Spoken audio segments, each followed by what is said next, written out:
Olá, que a paz de Cristo esteja em seu lar, em seu coração, em sua família, em seu casamento. Que as bênçãos poderosas de nosso Senhor e Salvador Jesus Cristo esteja sobre a sua vida neste momento. Estou muito feliz de ter você aqui comigo para mais um estudo. Estamos meditando na segunda carta de Paulo aos Coríntios. Estamos degustando esta carta, essa epístola. E eu tenho certeza que tem abençoado muitas pessoas, a sua vida, a minha vida. Muitas pessoas falam para mim que não consegue ler a Bíblia, desanima, porque não consegue entender o contexto, né? Então, a minha proposta é ler a palavra, né? O devocional todos os dias, às 22 horas, de segunda a sexta-feira. Estamos aqui para meditar, para entender, né? Um pouco mais das Sagradas Escrituras, da Palavra de Deus, né? E eu fico muito feliz em saber que você tem interesse em buscar mais de Deus, em se aprofundar mais nos preceitos e nas vontades de Deus.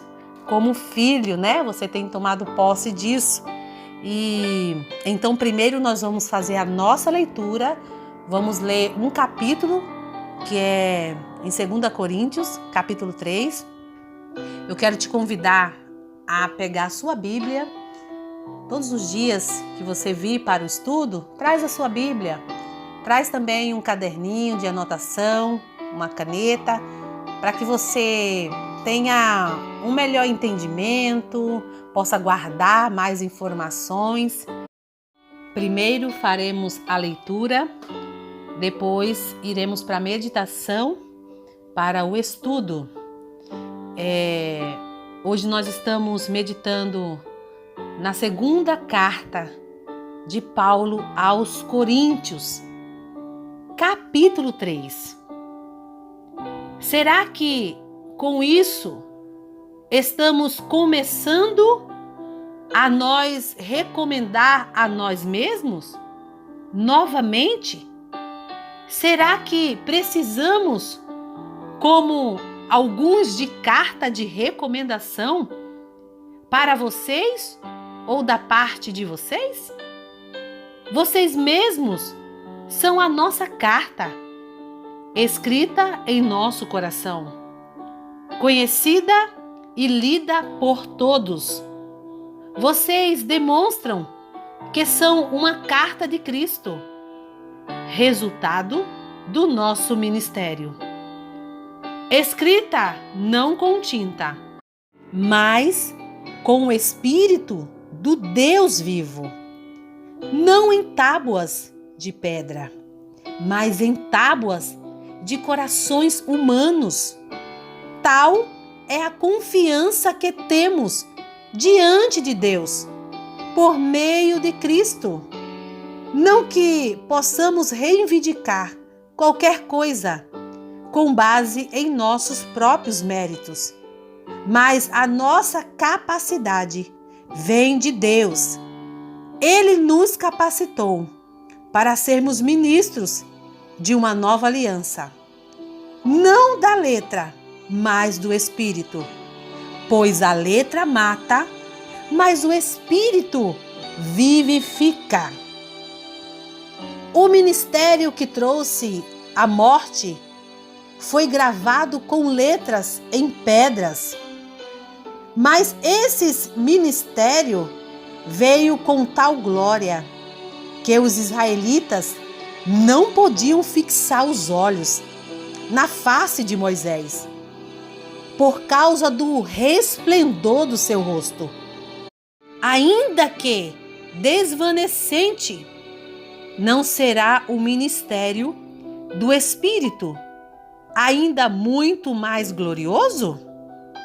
Se era glorioso o ministério que trouxe condenação, quanto mais glorioso será o ministério que produz justificação. Pois o que outrora foi glorioso, agora não tem glória, em comparação com a glória insuperável. E se o que estava se desvanecendo se manifestou com glória, quanto maior será a glória do que permanece. Portanto, visto que temos tal esperança, mostramos muita confiança. Não somos como Moisés, que colocava um véu sobre a sua face, para que os israelitas não contemplassem o resplendor que se desvanecia. Na verdade, a mente deles se fechou, pois até hoje o mesmo véu permanece quando é lida a antiga aliança. Não foi retirado, porque é somente em Cristo que ele é removido. De fato, até o dia de hoje, quando Moisés é lido, um véu cobre os seus corações. Mas quando alguém se converte ao Senhor, o véu é retirado. Ora, o Senhor é o Espírito. E onde está o Espírito do Senhor? Ali a liberdade. E todos nós, que com a face descoberta, contemplamos a glória do Senhor, segundo a sua imagem, estamos sendo transformados com glória cada vez maior, a qual vem do Senhor, que é o Espírito. Aqui estamos diante de uma das questões mais falada, mais questionada entre as epístolas de Paulo, sobre a graça e a lei. Era um dos maiores problemas. Aqueles que estavam enraigados na lei tinham dificuldade para entender a graça de Deus, Muitos até diziam que os apóstolos, eram uns arruaceiros, que estavam pregando algo, uma libertinagem. E o trabalho dos apóstolos era exatamente dizer que a graça era totalmente diferente do que eles pensavam. Que a graça era a transformação de dentro para fora. Não era só uma aparência, mostrar para os outros que estavam vivendo, obedecendo a Deus, mas era ter uma transformação de dentro, e essa libertação que ele pregava, a libertação em Cristo, não era a libertação para fazer o que queriam fazer, mas para fazer o que devia fazer. Paulo chama o Novo Testamento, ou o Novo Concerto, o ministério do Espírito, referindo-se à ministração do Espírito Santo. Mediante a fé em Cristo, recebemos o Espírito Santo. Mediante a Cristo, nascemos de novo. E recebemos a promessa do batismo no Espírito Santo.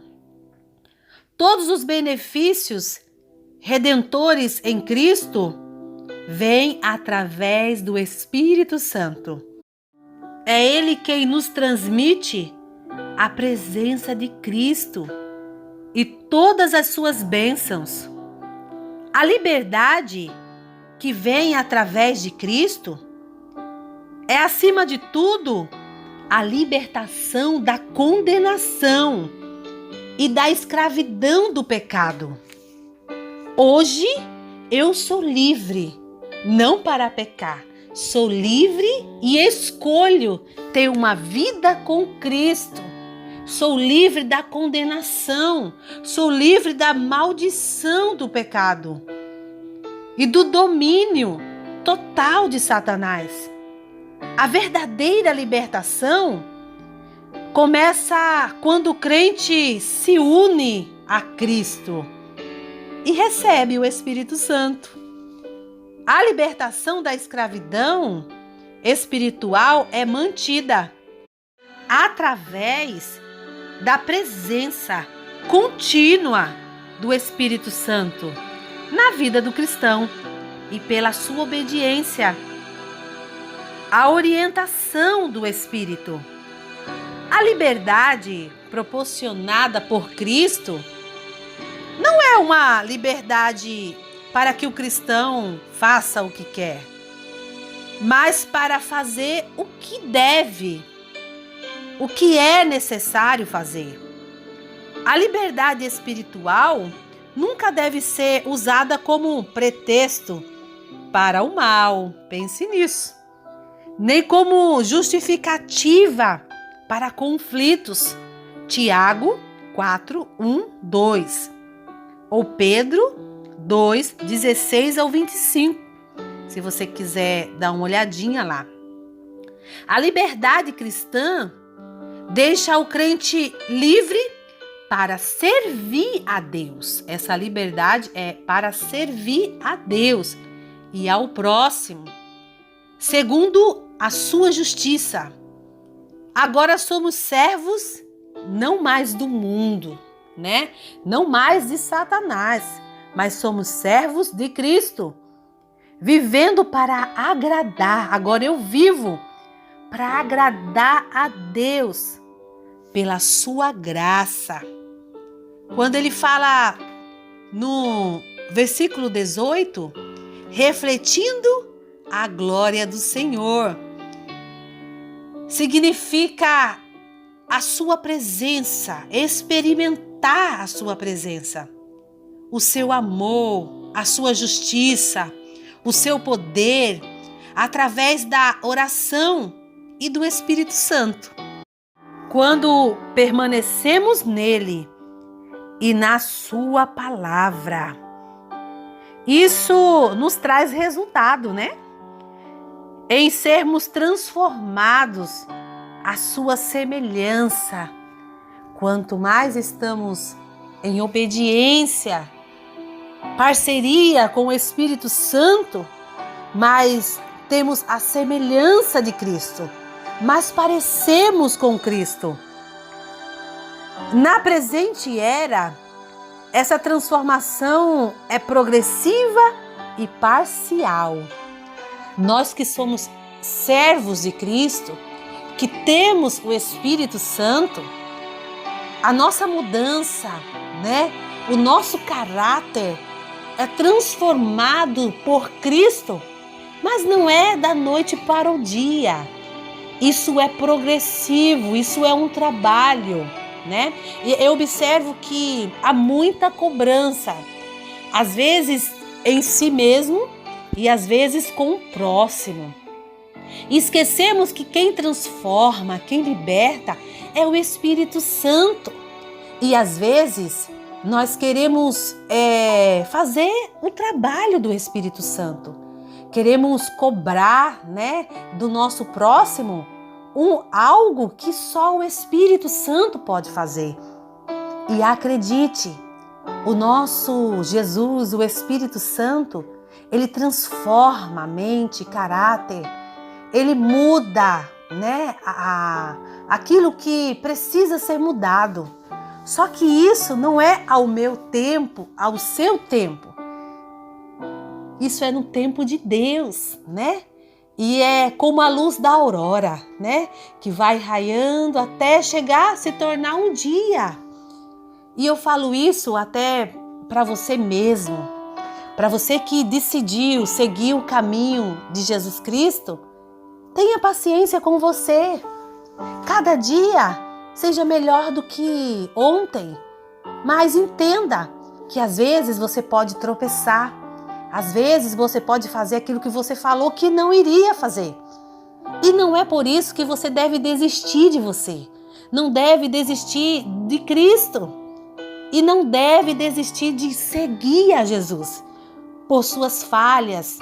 Às vezes aquilo que Paulo falou, aquilo que eu quero fazer, eu não faço, né? E aquilo que eu não quero, eu faço. Isso é humanidade, né? É um ser humano.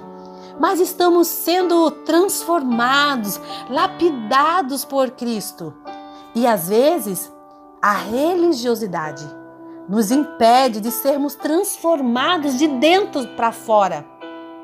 E vivemos como um sepulcro caiado, né? Muitos lugares por aí, as pessoas estão bonitas por fora, mas por dentro estão precisando ser transformados pelo Espírito Santo. E que não sejamos assim, que possamos ser bonitos por fora e por dentro também, transformados por Cristo. Mas isso é um trabalhar do Espírito Santo.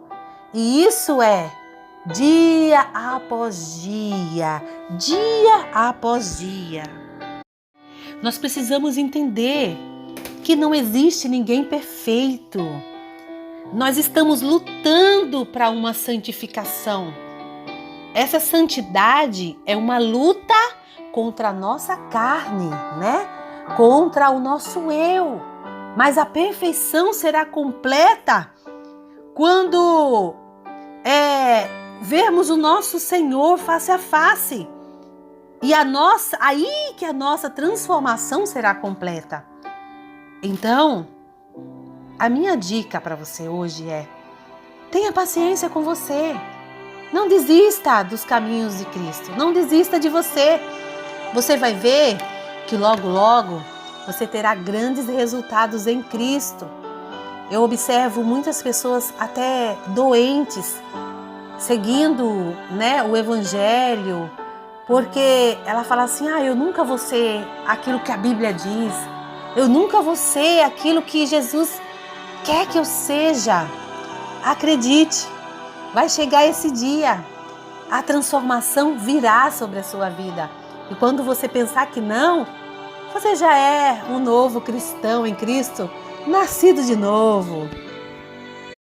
Quando Paulo fala no versículo 3, escrita nas tábuas de carne do coração. O que ele está falando? Ele está falando sobre o novo concerto estabelecido pelo sangue de Cristo. Em Mateus 26, 28 você vai entender melhor. O Espírito Santo escreve a lei de Deus não em tábuas de pedra, conforme ocorreu lá no Sinai, em Êxodo 31, 18, mas nas tábuas do coração. Por isso o crente tem a lei de Deus no coração. E pelo poder do Espírito, consegue guardá-la. Jeremias 31, 33. Essa lei interior consiste em amar a Deus e ao próximo. Tudo se resume agora, né? Jesus resumiu em amar a Deus e ao próximo. Mateus 22, 34 ao 40. Romanos 13, do 8 ao 10. Quando Paulo disse a letra mata, o que Paulo estava dizendo isso, né? Eu observo que há uma confusão muito grande sobre isso. Eu já vi pessoas falando assim: gente, não deve estudar a Bíblia. Não podemos estudar, fazer uma faculdade, fazer um curso, porque a letra mata. Eu ouvi muitas pessoas falar isso. E aí você me pergunta, mas o que realmente ele queria dizer? Ele não estava dizendo, não é a lei, nem a palavra de Deus escrita em si mesmas que destrói. Trata-se, pelo contrário, das exigências da lei, que sem a vida e o poder do Espírito trazem condenação.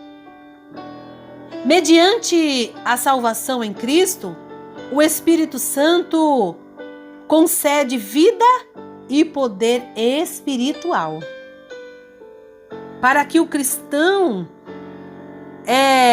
faça a vontade de Deus mediante o Espírito Santo. A letra da lei já não mata.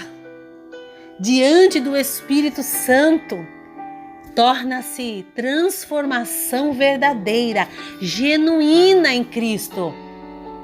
Diante do Espírito Santo não é mais religiosidade, mas é uma transformação em Cristo, uma libertação em Cristo, uma mudança em Cristo. Não é só aparência, não é por fora, mas é por dentro a transformação, porque você vai entender que nesse tempo aqui de 60, 64 anos depois de Cristo, a religiosidade estava muito enraigada, tudo era muito aparência, muito exterior. Por isso que Jesus falou que eles estavam igual um sepulcro caiado, eles estavam bonitos por fora, aparentemente eles estavam servindo a Deus, aparentemente eles estavam seguindo a lei, mas no seu interior, na sua intimidade, eles negavam a Deus.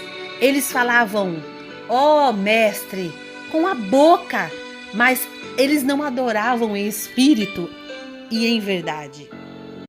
Quando Paulo se refere ao ministério da morte, ele refere-se à dispensação da antiga aliança, que se baseava em uma aliança gravado com letras em pedras e não em corações, o que levava à condenação.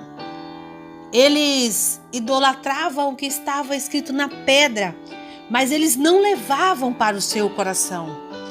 Entretanto, a adoção dessa aliança foi acompanhada de uma grande glória, pois se tratava da palavra de Deus.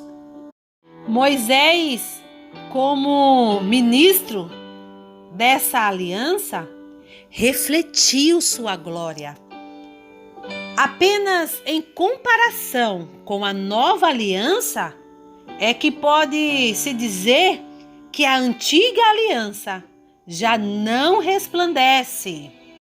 A confiança de Paulo aqui no versículo 4 ao 6 não é uma autoconfiança, mas uma confiança na suficiência do Espírito de Deus, que dá poder à vida e ao ministério na realidade da nova aliança. A expressão, voltando aí à letra mata, significa que o código externo da antiga aliança produz morte espiritual, pois a lei apenas nos mostra a nossa necessidade, mas é incapaz de atender a essa necessidade. Apenas o Espírito vivifica. A vantagem da nova aliança é que se trata de um poder interior que vem pelo próprio Espírito de Deus, permitindo-nos obedecer à lei de Deus. Muitos naquela época diziam que Paulo, os apóstolos, vieram trazer algo mais fácil, né? Uma porta mais larga, né? Eles interpretavam a nova, né, a graça como a libertinagem, como eu falei para vocês aqui, né? Mas na verdade, o que Paulo sempre quis dizer, né, em suas cartas, é exatamente o contrário, né? Porque o ser humano, ele tem muita tendência a viver algo exterior, né? Ele sempre pende, ele sempre vai para dogmas, né? Para sinais da religião. Ele sempre tem que mostrar para as pessoas que ele segue, que ele é fiel, que ele consegue seguir a palavra, a seguir a lei, né? Mas antigamente eles pensavam que o pecado, vamos dizer aqui, por exemplo, no adultério, eles achavam que o adultério só era adultério se fosse pego no ato, né? Aí seria pecado, né? Mas Jesus veio exatamente para dizer, não, o pecado também está na mente. Está quando você olha para alguém e deseja ela. E não é a tua mulher, não é o teu marido, é a mulher de outro. Isso é pecado. O pecado também está dentro de nós, está na nossa mente, nas nossas atitudes em oculto. É muito importante nós entendermos isso hoje também, porque essa tendência à religiosidade e não à mudança interior acontece muito. Há uma confusão bem que ainda está aí insistindo. E aí eu quero te dizer, vá pelo caminho da graça, entendendo que a graça não é a libertinagem, mas é escolher obedecer a Cristo e seguir os seus preceitos. Está fazendo a vontade de Deus, tomar posição de filho de Deus. Esse foi o nosso estudo de hoje, né? Em 2 Coríntios, capítulo 3, que o Espírito Santo possa esclarecer melhor ao seu coração. E lembre-se, de segunda a sexta-feira, sempre tem um estudo novo para você, que será liberado às 22 horas. Se esse estudo tem edificado a sua vida, compartilha com alguém que você ama, manda para alguém, se inscreve no nosso canal para que você esteja sempre a par, né, das novidades, receba sempre as novidades, receba os estudos, porque vou estar sempre postando coisas edificantes para a sua vida. Vai lá, curte, não esquece de curtir, ativa o sininho. Manda para alguém, escreve aqui, deixa o teu comentário, faça a sua pergunta. Na medida do possível, estarei te